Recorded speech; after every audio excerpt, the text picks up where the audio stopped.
आजकल आप लोगों के वास्तु का बड़ी समस्या है। महाराज जी कोई वास्तु दोस्त तो नहीं है घर में बड़ी प्रॉब्लम चल रही है। आपके घर में प्रॉब्लम इसलिए भी चलती है आपके घर में, क्योंकि आपके घर में जिस घर के सामने फ्रंट पर शंख और चक्र बना होता है, या श्रीमन्नारायण लिखा होता है, या श्री सीताराम लिखा होता है, या श्री सीताराम या श्री राधेश्याम लिखा होता है, उस घर में कभी नेगेटिविटी प्रवेश नहीं करती, कोई संकट प्रवेश नहीं करता। लेकिन आपके घर में ये कुछ ना लिखा हुआ। पहले के जमाने में घर में पहला चित्र, पहले लोग अपने घरों में चौपाइयां लिखवाते थे। मंगल भवन अमंगल हारी, द्रवहु सुदशरथ अजिर विहारी। मतलब मंगल भवन अमंगल हारी, ये भवन अमंगलों का हरण करने वाला है और मंगलों को बढ़ाने वाला, मंगल का भवन है। अमंगल हारी, अमंगल नाश करने वाला है। लेकिन आजकल लोग कुत्तों से सावधान लिखा रहे, तो वहां तो कलयुग घुसेगा ही। इसलिए नया घर, कई लोग नया घर बनवाते हैं, घर के छत में जूता लटका देते हैं। बताओ इतना बड़ा घर लाखों लगा के घर बनवाए और उसकी खोपड़ी में जूता लटका दिया। आप इतना सुंदर श्रृंगार करें पार्टी में जाने के लिए और सब सज धज के फिर आप भी अपने ऊपर एक जूता लटका लें यहां, कैसा लगेगा? अच्छा लगेगा?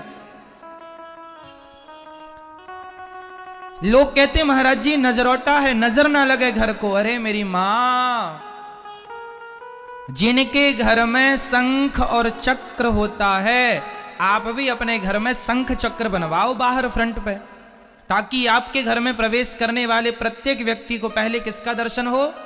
शंख का और चक्र का। जैसे भगवान, देखो ये रखे हैं शंख चक्र, ये देखो ये चक्र है, ये चक्र है, ये शंख है। देखो आप फ्रंट भी भागवत जी पे आप देख रहे हैं, क्यों रखे हैं? ये ऐसे सजाने के लिए नहीं रखे, कारण है इसका कारण ये है कि ये जो चक्र हैं, ये जैसे भगवान श्री कृष्ण के सुदर्शन चक्र ने सारे दुष्टों का दमन किया, ऐसे ही जब आपके घर में शंख चक्र होगा तो चक्र का अर्थ यही हुआ कि जैसे भगवान ने समस्त दुष्टों का चक्र से दमन कर दिया, उसी प्रकार घर में घुसने वाली हर बुराई का शंख जी हमेशा के लिए, चक्र हमेशा उनका नाश करता रहे। आपके घर में कोई भी नकारात्मकता, नेगेटिविटी प्रवेश ना करे, चक्र उन्हें बाहर ही काटते रहे, इसलिए चक्र अंकित किया जाता है। शंख इसलिए अंकित किया जाता है, विजय का उद्घोष है शंख, है ना। शंख इसलिए बजाया जाता है खुशी के लिए, शंखनाद हो गया मतलब विजय हो गई, है ना। विजय का शंख बजाया जाता है, तो जिसके घर में सदा विजय का शंख बजता रहे, खुशियों का शंखनाद होता रहे, तो शंख और चक्र इसलिए घर में अंकित किया जाता है ना। ये शंख चक्र ताकि आप लोग दर्शन करते रहें। जगन्नाथपुरी के मंदिर में जगन्नाथ भगवान, देखो जगन्नाथपुरी के मंदिर में जगन्नाथ जी के मंदिर के ऊपर चक्र रखा हुआ है, आपने कभी गौर किया? जगन्नाथ भगवान के जो मंदिर के ऊपर चक्र है, वह भगवान का सच्ची वाला सुदर्शन चक्र रखा गया है। जब भगवान श्री कृष्ण धरती से जाने लगे अपनी लीला को पूरा करके, तो भगवान ने उस चक्र को वहां स्थापित कर दिया था, अपने चक्र को। उस चक्र के टुकड़े पर बड़े बड़े वैज्ञानिक रिसर्च कर रहे हैं कि किस धातु का है, किसी को अभी उत्तर नहीं मिला। ये जगन्नाथ जी का मंदिर आप टीवी पर देख रहे हैं, वो ध्वजा जो देख रहे हैं, ध्वजा जिस पर बंधी है वह चक्र है, ये जगन्नाथ जी के मंदिर का। तो ये चक्र है। यदि आप मंदिर में भगवान का दर्शन ना कर पाए तो कोई बात नहीं, अपने घर में ध्वजा लगाइएगा। ध्वजा में से झंडा, लाल कलर का झंडा, भगवा कलर का झंडा, झंडा लगाना चाहिए, पीला भी लगा सकते हैं, है ना। झंडा क्यों लगाया जाता है? झंडा ऊंचा रहे हमारा, है तो झंडा इसलिए लगा। हर देश का एक झंडा होता है ना, हमारे देश का तिरंगा है। उसी तरह आपके घर में एक झंडा लहराता रहे, भगवान के नाम का झंडा, ताकि आप जैसे वो झंडा लहरा रहा है, उसी तरह आपके जीवन में आपकी खुशियों का भी परचम लहराता रहे, खुशियों का, विजय का, आपकी जय जयकार का परचम। इसलिए घर के ऊपर एक झंडा पहले वो झंडा भगवान को समर्पित करो, भगवान को स्पर्श कराओ और फिर घर के ऊपर उसे लगाओ। लेकिन आप लोग जूता लटकाते हैं उल्टा।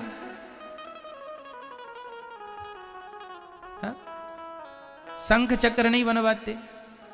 चौपाइयां लिखवाओ अपने घर के सामने, फ्रंट पर बाउंड्री की दीवार में या गेट पर अच्छी से, जहां स्पेस हो, जहां जगह हो, चौपाई लिखवाओ, मंगल भवन अमंगल हारी, ये चौपाई।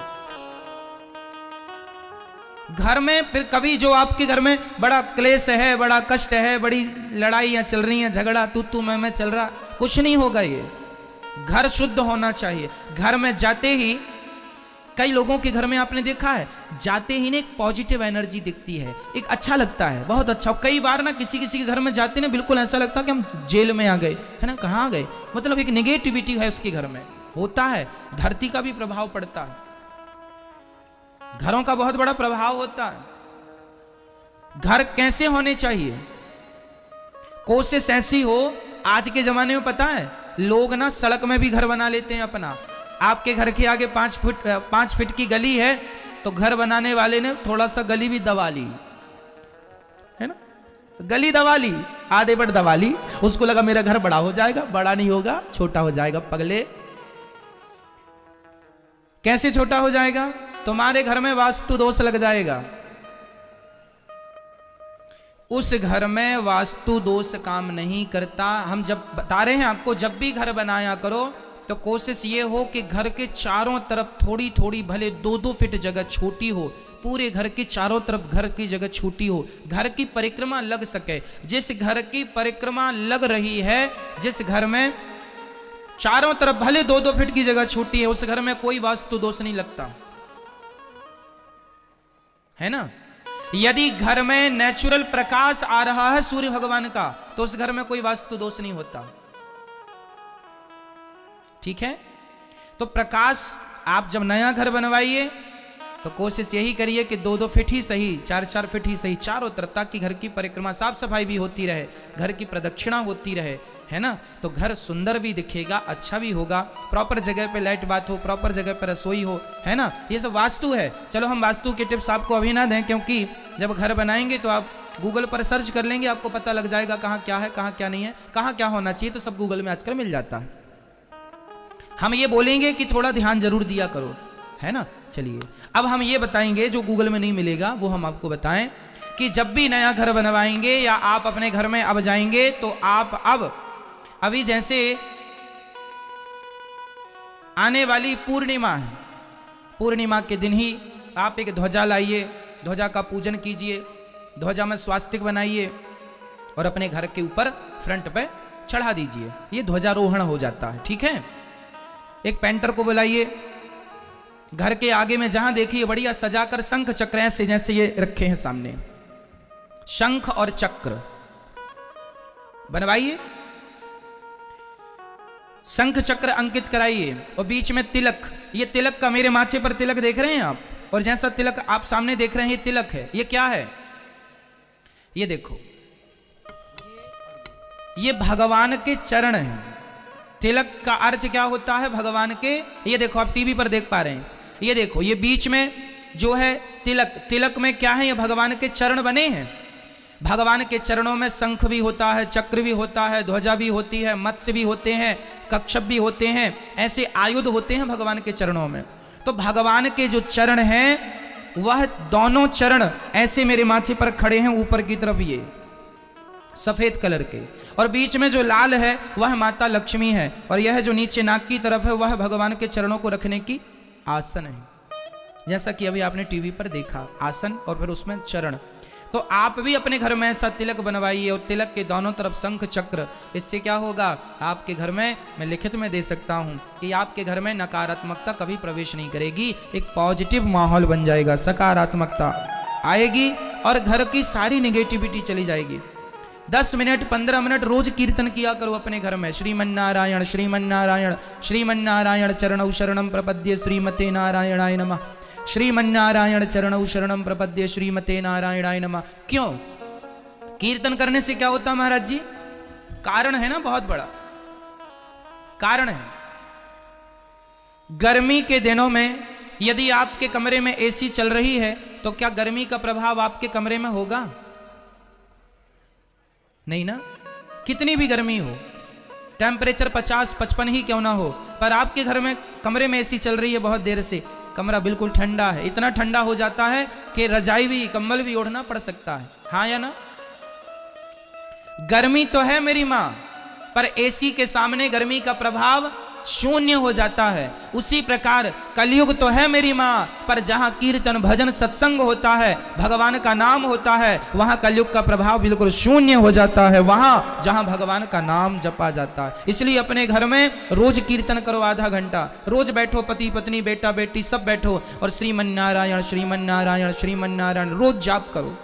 आपके घर में कलयुग नहीं प्रवेश करेगा, बच्चों की बुद्धि निर्मल होगी, आपके काम करने में मन लगेगा। जो आप परेशान हैं, उजड़े से रहते हैं, खिंचे रहते हैं, चिड़चिड़ापन होता है, सब समाप्त हो जाएगा। एक प्रसन्नता आएगी, चेहरे पर मुस्कान बनी रहेगी, सदा होठों पे मुस्कान बनी रहे, है ना। इसलिए तो हम लोग दिन रात मेहनत करते हैं, आप लोग दिन रात काम करते हैं, पैसे कमाते हैं, दिन रात घर से दूर रहते हैं, काहे के लिए? इसलिए ना कि कुछ मुस्कान आपके होठों पे आए, आपकी पत्नी के होठों पे, आपके बच्चों के होठों पे मुस्कान बनी रहे, खुशियां बनी रहे। अरे खुशियां पैसों से नहीं आती, भगवान का चिंतन करो, समर्पण करो तो खुशियां बढ़ेंगी। लेकिन आप खुशियों का गलत ही अर्थ लगाते हैं, आपको लगता पैसा आएगा तो खुशी आएगी। जिनके पास बहुत पैसा है खुशी नहीं है, क्यों? इसलिए समय निकाला करो मेरी माँ, और भगवान का अधिक से अधिक चिंतन किया करो। तो आप अपने घर का, यदि घर के आगे लिखवाए हैं, कुत्तों से सावधान उसे हटाएंगे और उसकी जगह पे लिखाएंगे मंगल भवन अमंगल हारी द्रवहु सुदशरथ अजिर बिहारी, ये लिखवाएंगे, ठीक है। आपकी बाउंड्री में गेट के एक तरफ शंख एक तरफ चक्र, या फिर आपके जो आपका कमरा है, प्रवेश द्वार है, जहां से आपके घर में पहली एंट्री है, उस द्वार के ठीक ऊपर बीच में तिलक, इस तरफ शंख इस तरफ चक्र अंकित करवाएंगे, है ना। या पीतल के ऐसे बने मिलते हैं, ये जो सामने रखे हैं ना, ये पीतल के भी मिलते हैं, पीतल के मिल जाते हैं, तो पीतल के बने बनाए मिल जाते हैं, उन्हें भी आप लाके, स्टील के मिल जाते हैं, स्टील वाले को ऑर्डर दे दो, वो बना देंगे। ये सैंपल दे, गूगल में डालना शंख चक्र, उसकी इमेज निकल के आ जाएगी, फोटो निकल के आ जाएगी। स्टील वाले को बोल दो, वैसा बना देगा, और आपके घर में मेन द्वार के ऊपर लगाना। उससे क्या होगा कि आते जाते शंख चक्र पर आपका दर्शन, आपका नजर पड़ती रहेगी, जिससे घर की सारी नेगेटिविटी समाप्त हो जाएगी और घर में एक सुख शांति का वातावरण बनेगा। सबको करना है, अपने घर में क्या लगाना है? शंख और चक्र अंकित करना। स्टील के भी हो जाता है, पीतल के भी बन जाते हैं। ये ना हो तो पेंटर को बुला के पेंटिंग भी करा सकते हैं शंख चक्र की। बस आपके आते जाते नजर पड़नी चाहिए बस, और नजर पड़े तो प्रणाम करो इस भाव से कि साक्षात भगवान के चरण हैं। आपको पता है शंख के अवतार कौन है, चक्र के अवतार कौन है? भगवान राम जी जब आए ना, तो भगवान अकेले नहीं आए। बताओ भगवान राम जी किसके अवतार हैं? बोलो किसके? मैया बोलो। हाँ, भगवान श्रीमन नारायण ही राम बने। और लक्ष्मण जी कौन है? कौन है? शेषनाग, शेषावतार लक्ष्मण जी। और भरत जी किसके अवतार हैं? बोलो, भरत जी किसके अवतार हैं? मैया बोलो। भरत जी साक्षात शंख के अवतार हैं। शंख, ये जो शंख मैं बोल रहा हूं, ये शंख, शंख के अवतार भरत जी हैं। और शत्रुघ्न जी किसके अवतार हैं? चक्र के। चक्र जो भगवान का सुदर्शन चक्र है, उस सुदर्शन चक्र का अवतार त्रेता में भगवान के संग हुआ, उन्हें शत्रुघ्न जी कहते हैं। शंख और चक्र। शेषावतार लक्ष्मण जी, और भगवान नारायण साक्षात राम जी। राम जी अपने पूरे परिकर के संग आए, पूरा परिकर। तो ये शुभ सूचक, हमारे सनातन धर्म में शंख चक्र तिलक को मंगल सूचक माना जाता है। क्या माना जाता है मेरी मां? मंगल सूचक। जैसे हम लोग स्वास्तिक को मंगल सूचक मानते हैं, ओम को ओम आ उमा ओम को मंगल सूचक मानते हैं, ऐसे शंख चक्र भी मंगल सूचक हैं। ये घर में होना अनिवार्य है। आप पीतल के छोटे से ऐसे लेकर इन्हें आप पूजा स्थान पर भी रख सकते हैं। रोज दर्शन करने से भी बुद्धि निर्मल होती है। इनकी पूजा हमारे यहां तो शंख चक्र की आपको पता है, शालिग्राम जी के पास, शालिग्राम जी में शंख चक्र होता है। हमारे पास शालिग्राम जी हैं, उनके पूरे शरीर में चक्र अंकित है। आपको मैं दर्शन करा दूंगा यदि आप मुझे याद दिलाएंगे, सुबह या शाम कभी भी।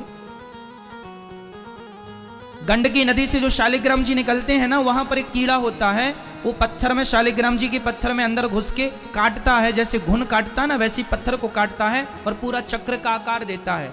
तो हमारे पास शालिग्राम जी हैं, तो दोनों तरफ चक्र बना है और बीच से वो जुड़े हुए हैं। तो एक तरफ वो लक्ष्मी और नारायण, शालिग्राम जी जिसमें दो चक्र होते हैं एक शालिग्राम जी में, वो लक्ष्मी नारायण स्वरूप माने जाते हैं। मेरे पास हैं, ये दास के पास हैं। मैं आपको, आप आएंगे तो दर्शन कराऊंगा यदि आपकी जिज्ञासा होगी तो। हमारे पास शालिग्राम जी हैं, उनके दोनों तरफ चक्र बना हुआ है। अंदर एक ही शालिग्राम जी में 2 चक्र बने हैं और दोनों चक्र एक दूसरे से जुड़े हैं ऐसे, तो वो लक्ष्मी नारायण माने जाते हैं। और उनमें एक जगन्नाथ जी भी हैं। जगन्नाथ जी का भी स्वरूप बना हुआ है। आप ध्यान से देखेंगे तो आपको ऐसा लगेगा कि जगन्नाथ जी ही बैठे हैं। तो शालिग्राम भगवान में चक्र होता है। सारे शालिग्राम भगवान जी चक्रधर नहीं है, पर भगवान तो भगवान है। किन्हीं किन्हीं में शालिग्राम जी अंकित होता है, जिन्हें हम देख सकते हैं। बाकी भगवान तो भगवान है, सब में वही है, पर जिन्हें हम देख सकते हैं वो भी हम आपको आपकी जिज्ञासा पर दिखा सकते हैं। ठीक है, तो चक्र की बड़ी महिमा है, इसलिए हमने आपको चक्र की महिमा इतनी देर सुनाई। भगवान बिना चक्र के नहीं रहते, बड़ा प्रेम करते हैं चक्र से। यह भगवान के आयुध हैं, परिकर है ये भगवान का, शंख चक्र। जिस मंदिर में शंख नहीं है वो मंदिर शंख के बिना अधूरा है। जिस मंदिर में चक्र नहीं है वो मंदिर चक्र के बिना अधूरा है। इसलिए शंख चक्र तो हर मंदिर में होने ही चाहिए।